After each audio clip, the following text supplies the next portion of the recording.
Assalamualaikum warahmatullahi wabarakatuh. Waalaikumsalam warahmatullahi wabarakatuh. Alhamdulillah rabbil alamin. Wassalatu wassalamu ala asyrafil anbiya'i wal mursalin wa ala alihi wa sahbihi ajma'in. Qala Allah ta'ala fil Qur'anil Karim, a'udzu billahi minasyaitonir rajim. Bismillahirrahmanirrahim.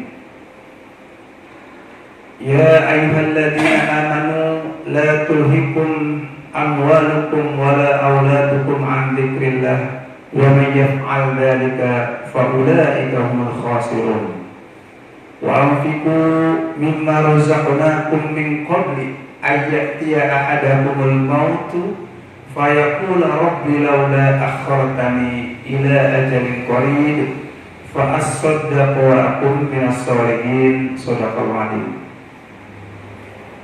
Hadirin yang dimuliakan Allah, dalam kesempatan ini kita akan mencoba membahas surat Al-Munafiqun ayat 9 dan 10. Ayat ini diawali dengan ayat 9, yaitu Bismillahirrahmanirrahim. Ya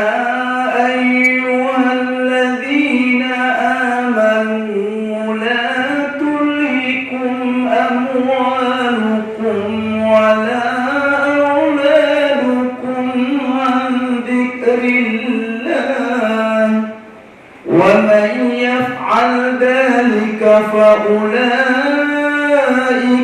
humul khasirun, yang artinya, wahai orang-orang yang beriman, janganlah harta benda dan anak-anak kalian menyebabkan kalian lupa kepada dzikir pada Allah.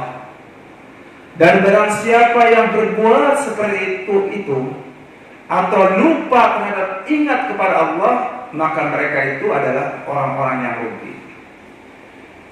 Ayat 9 mengajarkan kepada kita, hadirin, agar kita jangan sampai dilupakan, jangan sampai kita lupa zikrullah karena harta yang kita miliki, karena anak-anak yang kita miliki.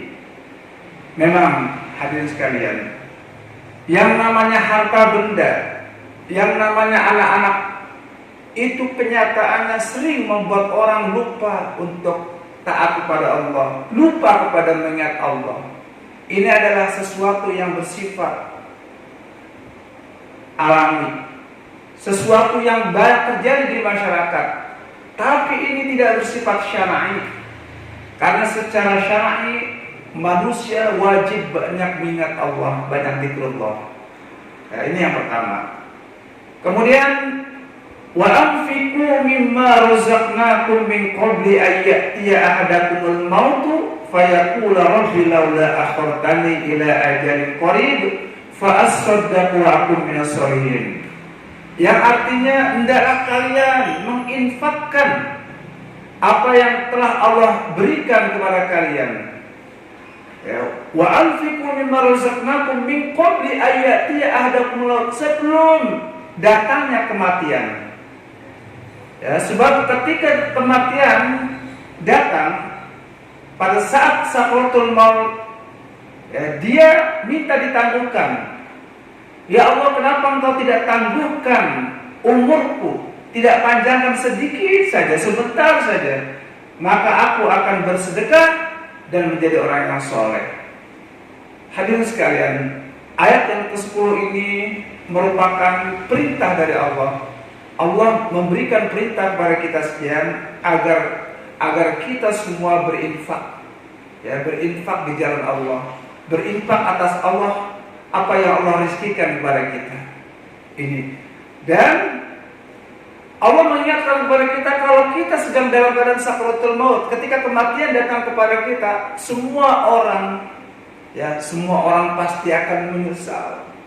Semua orang pasti akan kecewa terhadap perbuatan selama ini, yaitu perbuatan tidak menjalankan infak, malas berinfak, malas beramal soleh. dan dia berjanji akan rajin berinfak, akan rajin beramal soleh. Hadirin sekalian, walaupun secara asbabun nuzul ayat ini berkaitan dengan zakat dan haji, jadi makna secara awalnya adalah dia kecewa, dia menyesal kenapa dia tidak segera berzakat dan tidak menjalankan haji. Tapi ada kaidah usul fikih, al-ibrah bi umumil lafzi la bi khususis sabab. Artinya adalah ibrah, pelajaran itu dengan keumuman lafadznya, bukan kekhususan sebab. Jadi hadirin sekalian, walaupun awalnya ini adalah penyesalan yang terkait dengan zakat dan haji, yaitu tidak menjalankan zakat dan haji, tapi secara keumuman lafaz seorang yang akan meninggal, ya, dia itu akan menyesal dan dia akan mengatakan dia akan berinfak secara keseluruhan, yaitu zakat, infak, sedekah dan wakaf. Jadi semua orang akan menyesal kenapa enggak menjalankan zakat, infak, sedekah dan wakaf.